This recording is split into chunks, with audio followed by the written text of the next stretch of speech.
নমস্কাৰ মই সজয় দলে সকলোকে হেজে টিউটৰিয়েল ইউটিউব চেনেলটোলৈ স্বাগতম জনাইছোঁ। আজি আমি আলোচনা কৰিম এলপিইউপি নতুন বিজ্ঞাপনৰ সম্পৰ্কত। এলপিইউপিৰ এছিষ্টেণ্ট টিচাৰৰ কাৰণে নতুন বিজ্ঞাপন কেতিয়া দিয়াৰ সম্ভাৱনা আছে সেইখিনি শ্বেয়াৰ কৰিম। তাৰ আগতে মই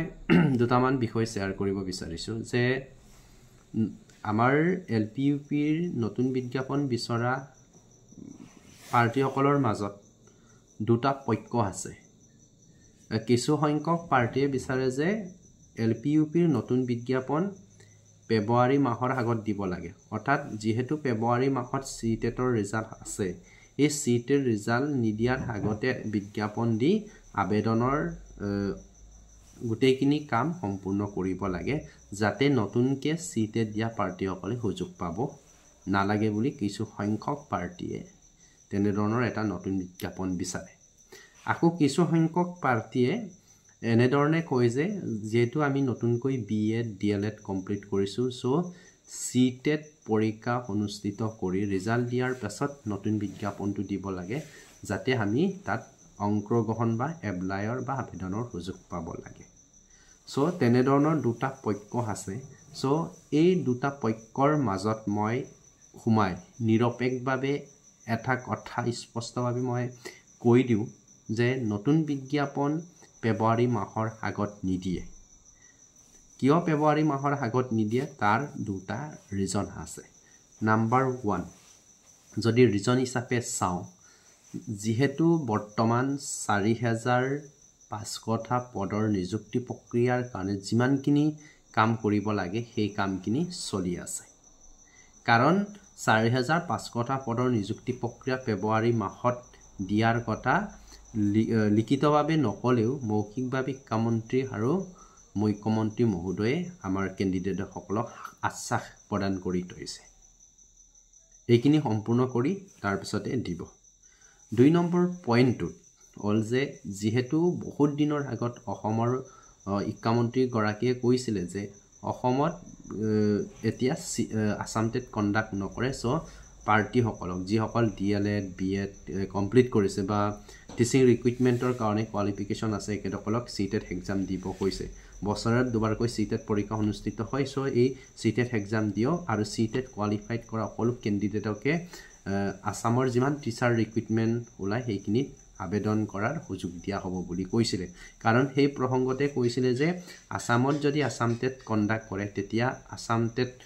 কোৱালিফাইড কেণ্ডিডেটসকলে কি কৰে, বিতৰ্ক আনে যে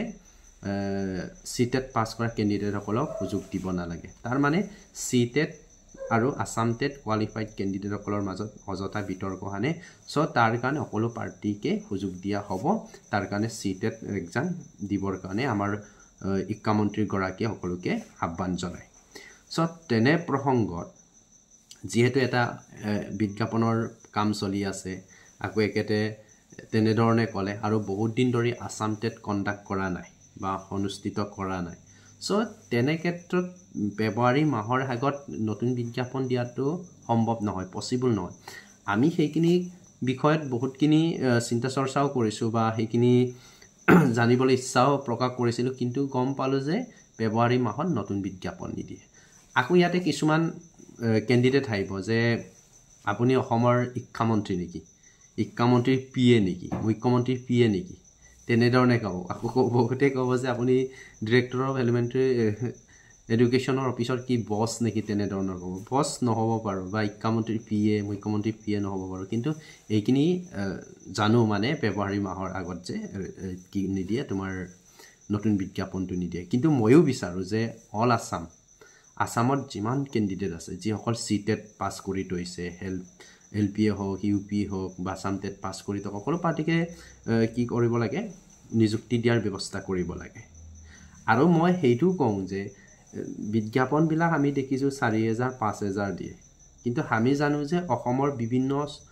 চহৰীয়া অঞ্চলবিলাকত বা অসমত যিমান বিদ্যালয় আছে তাতে হাইস্কুলৰ GT PGT LPUP মিলাই 27,900 তোমাৰ 36টা ভেকেঞ্চি আছে বুলি গম পাইছোঁ। এইখিনি একেলগে দিলে নাই কমেও আমাৰ LPUPৰ কাৰণেতো 15,000 মান ভেকেঞ্চি ওলাব।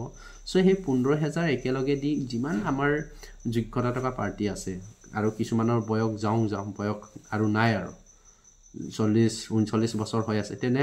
প্ৰাৰ্থীসকলক এটা সুবিধা দিব লাগে যাতে বিজ্ঞাপনটো মানে ভেকেন্সিবিলাক অলপ বেছিকৈ দিব লাগে কমকৈ দিলে মানে কি হয় বহুতখিনি সময় লয় চ' যিমান ভেকেন্সি আছে এইখিনি কালেক্ট কৰি পেলাই দিব লাগে আৰু সকলোকে একবাৰ সুযোগ দিব লাগে টিচাৰ হোৱাৰ যিটো ড্ৰিমছ এই ড্ৰিমছটো ফুলফিল কৰাৰ ক্ষেত্ৰত এটা সুযোগ এটা দিব লাগে যাতে পাৰ্টিচিপেট কৰিব পাৰে কাৰণ পোষ্ট কমকৈ দিব এক্সাম পাতি থাকিব ইনক্ৰিমেণ্ট মাৰ্কবিলাক ইনক্ৰিমেণ্ট হৈ গৈ থাকিব তেনে ক্ষেত্ৰত পুৰণি পাৰ্টিসকলে তোমাৰ কম্পিটিটিভ কৰিব পৰাটো পচিবল নহয় চ' মই ভাবোঁ পোষ্ট ভেকেন্সিটো বহুত দিব লাগে আৰু যেনেকৈ তোমাৰ 5550 কি কয় নিযুক্তি দিছিলে তেনেকৈ হ'ব নালাগে তাতে 1200মান পোষ্ট থাকি গ'ল 45 এবাৰ 4500 আছে এইখিনি সম্পূৰ্ণৰূপে দিব লাগে দিয়াৰ পিছতে অলপ দেৰি হ'লেও এদিন দুদিন দেৰি হ'লেও ভেকেন্সিটো বহুত বেছিকৈ দিব লাগে যাতে সকলোৱে সুযোগ পাব লাগে মই এইটোৱে বিচাৰোঁ আৰু মই ইয়াত আৰু পক্ষ নহয় বিজ্ঞাপন দিয়াটো আমি আগতীয়াকৈ বিচাৰোঁ কিন্তু চৰকাৰে CTETৰ ৰিজাল্ট দিয়াৰ পিছতেহে নতুন বিজ্ঞাপন দিব চ' সেইখিনি আছিলে আপোনালোকে হোপছ ৰাখক যে বহুতে কৈ আছে যে 15000 ভেকেন্সি দিব LPUPৰ কাৰণে 15000 নিদিয়ে অলমষ্ট 6000 মান বা 6K মানৰ আপোনালোকৰ এটা নতুন বিজ্ঞাপন দিব সেই বিজ্ঞাপনটো কিন্তু CTET ৰিজাল্টৰ পাছতে আপোনালোকে পাব আৰু ইয়াতে আৰু এটা কথা মনত পৰিলে দেই যেহেতু বিজেপি চৰকাৰৰ কাৰ্যকাল আৰু বেছি দিন নাই 4 মাহমান আছে চ' সেই সময় ইমাৰ ভিতৰতে অৰ্থাৎ নিৰ্বাচনৰ সময়সীমাৰ ভিতৰতে একেদখলৰ চৰকাৰত লাষ্ট মমেণ্টত কিন্তু সেই বিজ্ঞাপনটো মুকলি কৰিবই কাৰণ একেদখলৰ বহুতখিনি কথা আছে ৰাজনীতিক কথা আছে পলিটিক্যালি কিছুমান ইস্যু থাকে এইখিনি দিবই এইটো 100% চিয়ৰ যে নতুন বিজ্ঞাপন LPUPৰ দিব তাত কোনো ধৰণৰ ডাউট নাই আৰু GT-PGTৰ কাৰণে 2-3 মাহৰ ভিতৰত কৈ আছে তাৰ মানে ফেব্ৰুৱাৰী মাহতে GT-PGTৰ কাৰণে নতুন বিজ্ঞাপনটো দিব ইয়াতে আমি হোপছ ৰাখি লাভ নাই যে GT-PGT বিজ্ঞাপন বা নিউ এডভাৰটাইজমেণ্ট ডিচেম্বৰত দিব বা জানুৱাৰীত দিব জানুৱাৰী তেনেধৰণৰ নহয় তাতে কিছুমান প্ৰচেছ আছে আপোনালোকে সকলোখিনি GT-PGT LPUPৰ নতুন বিজ্ঞাপন আপোনালোকে ফেব্ৰুৱাৰী মাহৰ লাষ্ট উইক মানত হোপছ ৰখাটো মোৰ কাৰণে মই ভাবোঁ যে সেইটো বেটাৰ হ'ব চ' সেইখিনি আছিলে থেংক ইউ ছ' মাছ সকলোৱে সুধি আছিলে সেইখিনি শ্বেয়াৰ কৰিলোঁ